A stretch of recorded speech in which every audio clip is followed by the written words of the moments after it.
welcome to the Closing Beat, everybody. Happy Monday. How you doing out there? Did you have a good weekend? Hope you had a good weekend. We're going to get into it today, talk about the stock markets. This is the Closing Beat. We're financial advisors at Jazz Wealth. Hope you check us out. To appreciate all of you that have moved or transferred your accounts or started fresh with us here at Jazz. Small fish in the big pond, as we like to say, but I think we do a whole lot more than most places, and maybe some of our customers can attest to that. Hey, if you want to play a game, no strings attached. If you want to play a game, we call it Guess the Dow. It's just a simple game where you tell me where you think the Dow is going to close next week. If you're the closest without going over, we'll send you a $100 gift card, or like our winner last week, which happened to be a customer, winner Jerry Lou, guessed 28,584.06. And was the winner, wanted to have his account credited there, so we got that all submitted for you, Jerry. Thank you so much for playing. Seriously, we don't save your emails or anything like that. If you just want to play, it's just a fun way to play a game with you guys. We won't market to you or do anything. We don't sell your email, nothing. There's no catch there. It's like our first way of building trust with you. If I tell you that and it happens, well, maybe you'll keep us in mind for the rest there. All right, let's take a look at the stock markets because weekends are kind of boring for me, but Sunday night when the futures markets open up, I like to see what's going on there. I keep track, throughout the night, just looking in. And it was largely kind of a boring night, but tech was the exciting area. NASDAQ was the exciting area. So if I go over to the charts here, we'll start there today.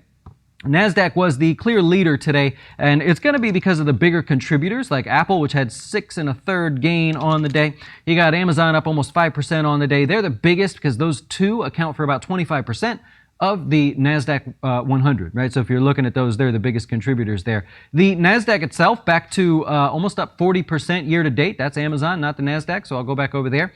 Back up 40% year to date. Now, interestingly, throughout the year, Apple has been the biggest contributor to the NASDAQ's gains. It's up 70% for the year, but Tesla remains the biggest gainer on the year by almost 7 times as much as Apple. So kind of an interesting one going on there. Nonetheless, strong day for tech stocks in general across the board. Very, very strong there. NASDAQ led the way.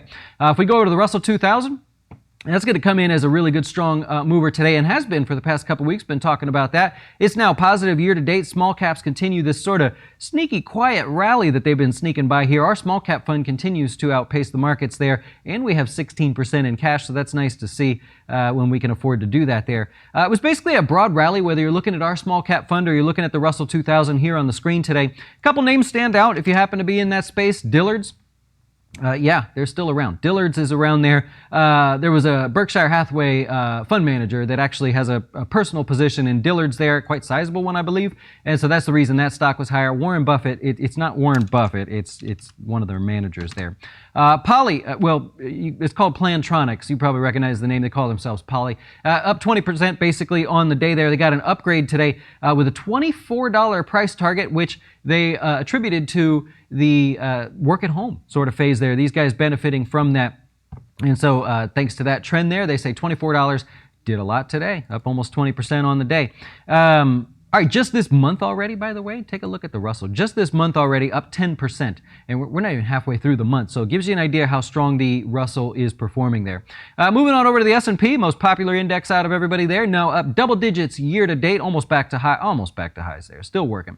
Apple and Amazon are going to be your biggest contributors today, but there was a lot under the surface. If you happen to be digging around there, Ford broke out here. You got a series of equal highs, generally speaking. You got a nice breakout today, a 6% gain on heavy volume. So a lot of participation there from the active traders, the investors, and everybody in between. Got a bearish call there from, I believe, Benchmark. Benchmark said it's worth $10. All the way back here to double digits. That's quite a rally. I think it's like 60+% if you look at that. So pretty strong there. Ford had a good day. Over to biotech, you got IDEX. IDEX broke out to new highs today as well. Just thought that was interesting. One, biotech did kind of well on the day. IP, International Paper, got upgraded by BMY. There's BMY. $53 they say is where it's going. That puts it to new all-time or new record highs there. It says it's one of their highest ranking dividend stocks. I think it yields like 4.7, 4.8, something like that. So that one stands out in the S&P. And Goldman Sachs. So Goldman Sachs, by the way, if you're a research member, Or if you don't know, we have a research site where we share lots of our data with you guys and studies that we're doing. If you are a research member, you're going to want to go to this post, the best stocks in the best sectors for October. What we did is we took a look at the performance by sector. Then we ranked the stocks in the best performing sector, which happened to be financials. I'll just give you that one, give you a little hint there. Financials, and we found out Goldman Sachs ranks second best here on the list. 88% of the time it is positive. If you want to check out that post, that'll be in the research section for you. But anyways, Goldman Sachs performing just as history suggests. It has good Octobers. We know that 88% of the time it gains 4.6%, and you can now go see the rest of the stocks in the research site if you want. Again, it's not the most recent because we really do a lot of posts here. It was done on October 1st to give you an idea of where to find it there. And you just kind of scroll down, you'll find it there if you're looking. Anyways, that's what we have there for the overall markets. Guess the Dow, play the game. I do that every day. I mess that button up. I'm so sorry.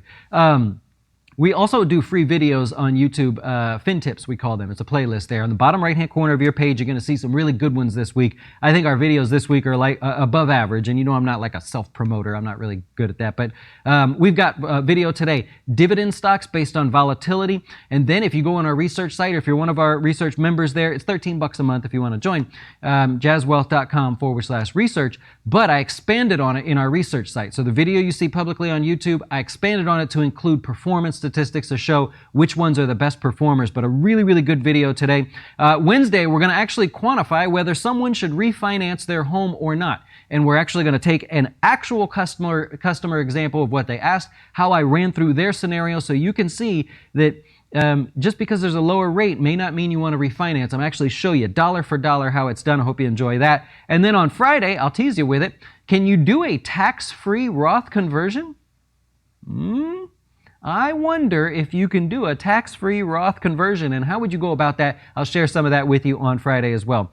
In our research site this week, by the way, like I said, I expanded on those numbers there, and Cody's working on one metric that has accurately predicted the presidential winner, who becomes the president, for like as far back as it goes. I won't give away too much, but 100% of the time it's accurate, and we're actually going to show you who's projected to win. So if you want to get all fired up about elections, we're just going to talk about the data, but I'll share that with you there. Hey, our Wine and Wealth video, every week we do an update for customers. We call it Wine and Wealth. Just hang out over in the speakeasy there, grab a glass of wine. We're going to talk about our investments, our portfolios, how they're doing, give you an update on things like that, so I hope you'll check that out. And if you want to chat with me or anybody, you can go on a website and schedule a call to chat with Jazz. I don't know what's going on out there, but if your Robinhood account was hacked, I'm sorry that you can't call them. They don't have a phone number, but calling me is not going to help. So I don't know what to tell you. I had a few calls where people say, hey, by the way, I lost $500 in my Robinhood account. Somebody hacked in and wired it out. I don't know. I don't know if that's something going on over there, but I can't help you with that. I'm sorry. Let's go to the sector breakdown here and continue with all the goodness today. All right, tech's going to lead the way today. XLK is the one I like to use, but you could see on the sector breakdown there, only materials were lower on the day. Tech and communication services, that's largely because of the rally in Apple. Microsoft also had a good day, up 2.5%. They were responsible for those two stocks, responsible for half the gains in the tech sector today. Communication services did well. That's going to be because of Facebook. Had a good day today, 4.25%. And then also Alphabet. It ended up 3.5%. Nice day. So those were the obvious ones. Those are the bigger weighted positions there. But I like to point out some different things to you. You got Twitter hitting new highs. That beat both the performance of those other two stocks there. And then you got a breakout in Charter as well. Charter Communications is in the communication services sector there.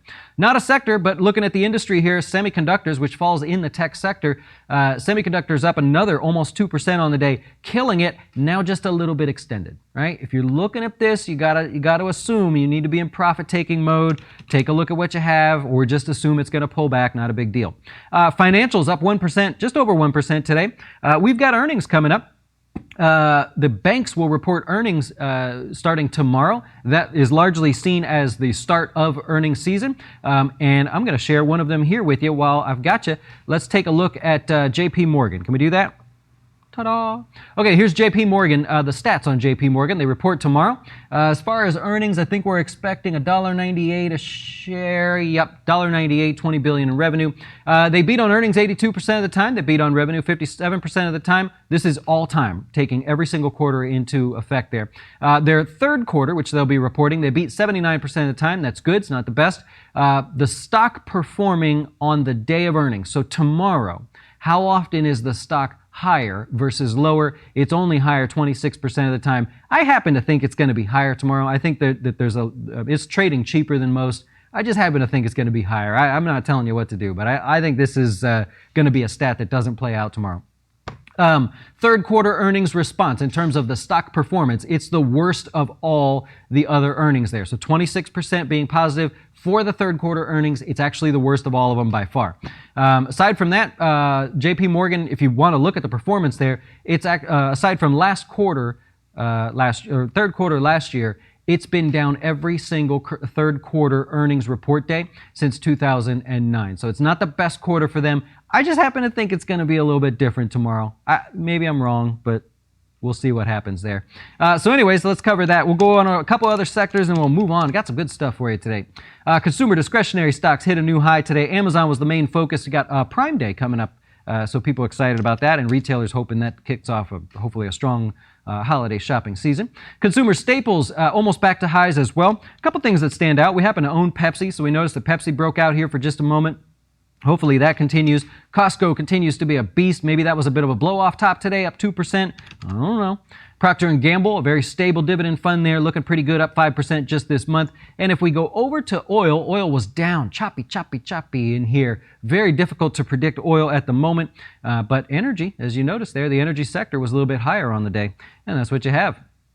I've got some new highs, new lows for you here today. 73 today. That breaks our record from Friday, which was 72, and there's a couple names that stick out. I can only fill the list there with 4 or 5 names, but I want to cover a few things for you if you happen to be using that as a list to come up with ideas. Corteva, maybe a little bit extended here. I think I mentioned this one before. It had a hard time making any progress today because it's so far extended. You expect to see this one pull back, so don't fall for that one. T-Mobile, fresh little breakout there, looking strong. Great volume today, by the way. If you like the breaks to new highs on higher volume, I think that one definitely qualifies for you. We already covered Charter, but that's a breakout there. Very tight, consolidating type pattern leading up to that breakout. A little sloppy, I get it. But a strong day today, strong volume overall, looks good. Pool Corp. If you're you know Pool Corp. They just got added to the S&P 500. If you don't know Pool Corp, go on over here to our research site. Cody did a whole review of what they are, who they are, what they do, how well they're doing it, if at all. They are a new addition to the S&P 500, as you could probably tell by the increase in volume there. And today it hit new highs, looking nice and strong as it just gets started in the S&P. And Cintas, right? Look at them, looking pretty good there. Good breakout today. Volume stronger than average there. You like to see that. Breaking above those highs, closing above the highs, up 3% on the day. No problem with those. I like it. All right, let's go over to the watch list here for the day. We're going to start the week off with something a little geeky. You ready for it? I don't know. You ready? I don't know if you can handle it. Okay, industrials, right? Not always the most exciting area, but if I go over here, and I'm just going to bounce over to the watch list. If I go over here and I look at industrials, we've been talking about these moving to new highs. Pointed out FedEx, UPS, and things last week to bring your attention there. It is, no, I have some data for you. There you go. Here's sector performance over the last 1 month. It is the 4th best performing sector over the last month. You can see we broke them all down for you if you want to look. I hope that's good enough for you. Let's go like this. Yeah. All right, make it big for you. Okay, now you can see industrials in there, 4th best performer, energy the worst, and but recovering. And here's a breakdown of all the different sectors. All right, what we wanted to do was see the historical performance going forward. I feel like the industrial sector is waking up a little bit. You can see it. You could look at the charts there. Obviously, it's not my opinion. It's doing well over the last couple days, especially. And so what we wanted to do is say, what's the likelihood that it's one of the better performers? So here's the historical performance of each sector going back the last 15 years. Industrials ranks the best performer. Now, what I did here is we actually took every single sector and we said, from today to the end of the year, let's take a look at the performance of each sector, right? And then let's go back 15 years and see how often that's been positive, negative, how often it's gained, what's average, median gains were, and everything like that. Industrials ranks at the top. Just barely. Energy with a much needed gain there. Hopefully it gets it. But industrials rank as the best performing sector. So number one, we've got the sector looking good here over the last month, starting to wake up, strong gains, making new highs. And we also know that it is the strongest sector from now to the end of the year if we look back over the last 15 years. So what we wanted to do was look for a list of stocks in there that are performing in line or better than the industrials. We don't want to go pick on the boring stuff that's not moving. We see momentum building. We know momentum should be building. Let's find the good stuff in there and see what we can do.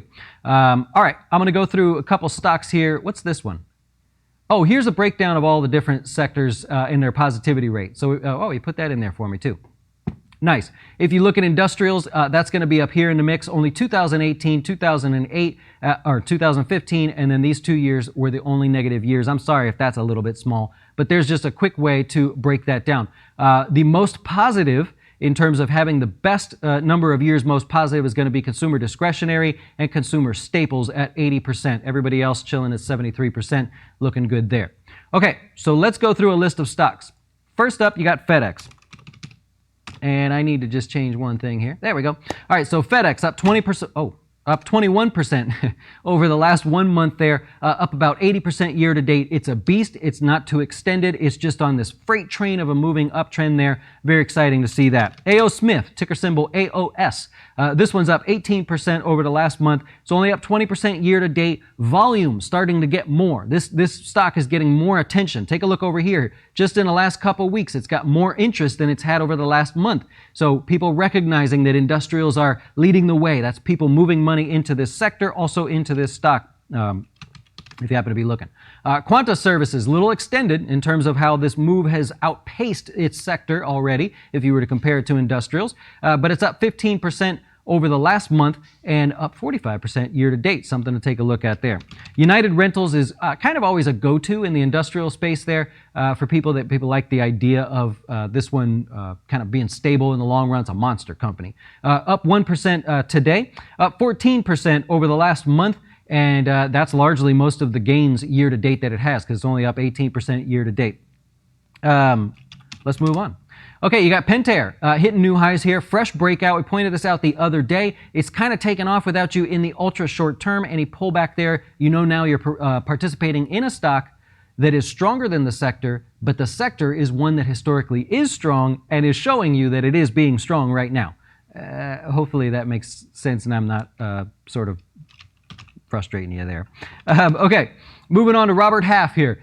So a little bit quieter, but if you look at this one here, it's up 14% over the last month. Still down year to date. It's just waking up. It's more in line with the performance of the industrial sector, if that's something that you want to take a look at. And then General Electric is largely just because of the other day. That's why it makes it on the scan here. Up 14%, but it's still down 40% year to date. So the question on this one is, now you've got sector-based movement, momentum. You've got sector, maybe rotation, too early to tell, but you got money moving into this sector. Is GE going to get scooped up with the rest of it and pulled along? Obviously, Friday's news and its pop is a good start.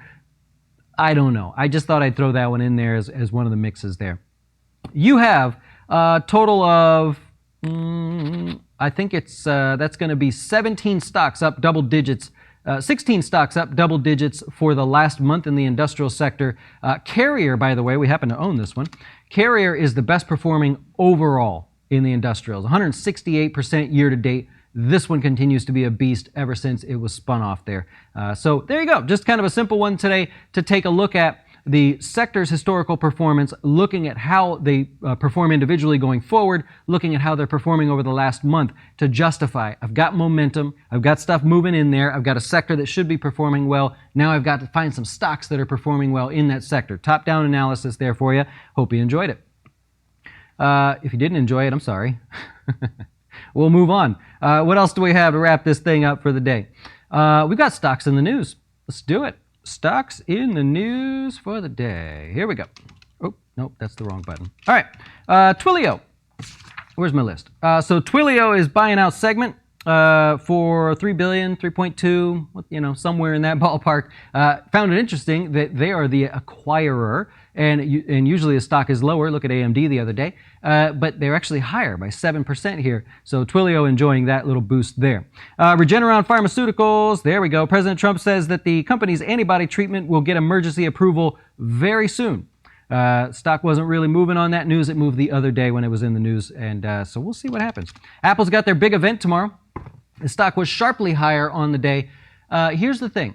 If you're looking at buying Apple ahead of their supposed iPhone launch tomorrow, there's been 15 events where they have launched an iPhone. And I've mentioned this in the past, the stock tends to sell off on the day of the event. So looking back, there were 15 other iPhone launch events. If tomorrow turns out to be an iPhone launch event, know that only 4 out of the 15 times was the stock higher on the day of the iPhone launch. In other words, today was the excitement. It's a buy on the news, sell on the actual announcement type report there. Now going forward, the performance is totally different. Very good. But on the day of, right, if you're thinking about trading it tomorrow, expect to see a little bit of weakness there. It's just normal for the stock. Doesn't mean it's bad or anything. It's just kind of normal what goes on there. So that's Apple. What else do we have here? Oh, yeah, Keurig. You know Keurig, they make your coffee. They're going to get added to the NASDAQ 100, I believe, the start of next week. So Keurig, Dr. Pepper getting added into the mix there. I know I'm an avid user of that, so love it. All right, and lastly, no, it was Carnival. Carnival Cruise, sorry.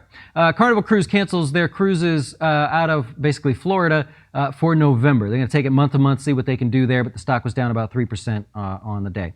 Okay, earnings-wise, here's what you got. Tomorrow, it's going to get exciting, right? So we had a little quiet time before, no earnings there. Tomorrow, we got BlackRock. We got Citigroup and JP Morgan. That's going to be your bank stocks. They'll largely be the focus there in the morning. But you also have Delta and Fastenal in addition to Johnson & Johnson. So it is about to wake up. I hope you're ready. And seriously, whatever's going on at Robinhood, I don't know. I can't believe how many people that's happened to, but I almost think it's probably a glitch or something. Probably can't be true. But anyways, I'll take your questions. If you have questions, go ahead and post them. Let's see what we can do here today, and then we'll wrap it up, get out of your way, because as usual, I have planned things that I don't have time to plan. So happy to help you there. Welcome, Norbert. I see it.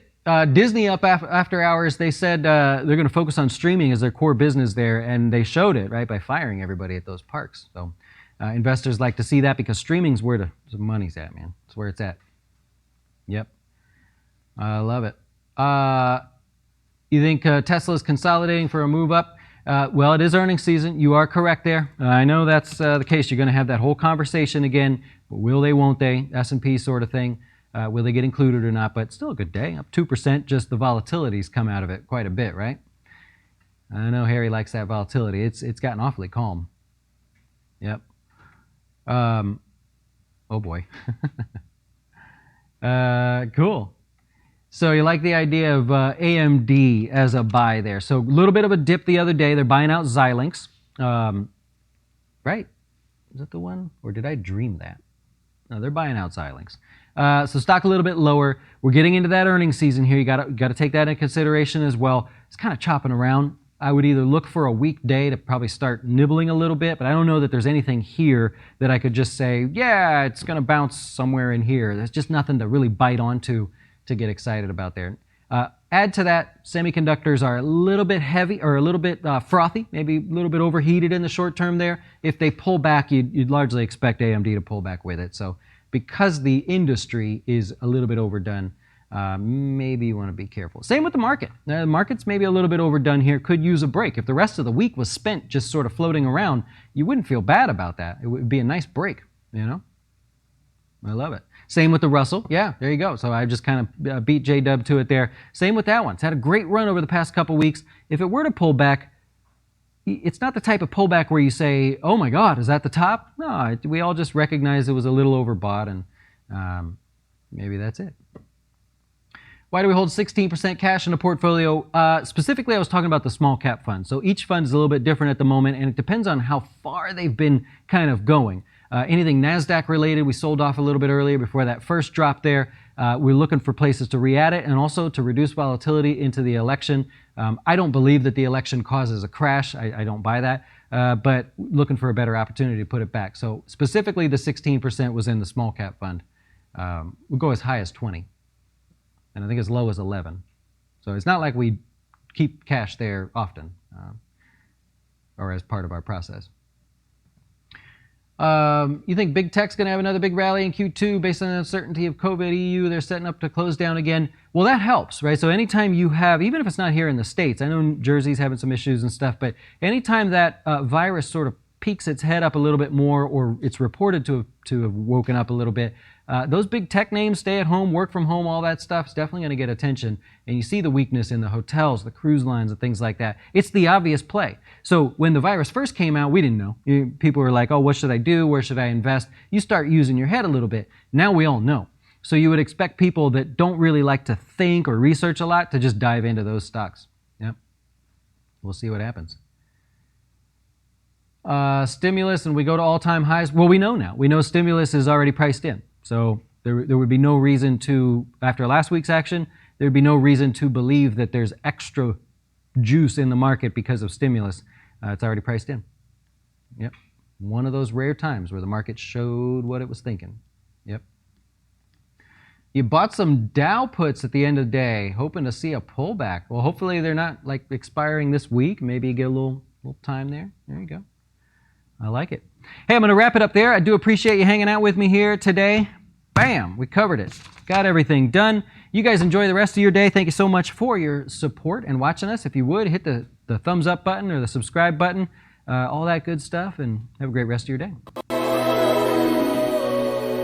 When you wish upon a star, makes no difference who you are.